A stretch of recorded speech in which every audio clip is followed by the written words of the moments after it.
we're hearing some positive moves from Berlin in the sense that there seems to be an agreement over the 2024 budget. And of course, there was a huge question mark about the fiscal plans of Germany after a constitutional court ruled that some of the spending that the government had planned was unconstitutional, was not legal, and therefore there was a 17 billion euro gap for the 2024 budget. So we're going to have a press conference later today in Berlin with the finance minister, economy minister, and the chancellor Olaf Scholz. They will be likely announcing the details of this budget. So let's wait for that outcome to understand how they're going to essentially financing this budget gap of 17 billion euros, whether they will be increasing taxes or making any sort of welfare cuts. So that's one of the question marks that we have.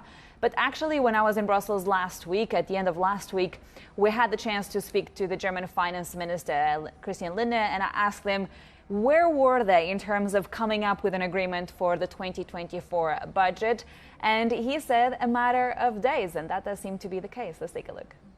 The political agreement about the structure of the next year's budget is likely to be made in a couple of days. That's very positive. I'm sure the markets will be happy with that. Yes, of course. Germany is a stability anchor. And that was Christian Lindner essentially suggesting that the political agreement was a matter of days. And as we're hearing from Berlin this morning, it does seem to be the case. But it's a political agreement that we're likely to have later on today.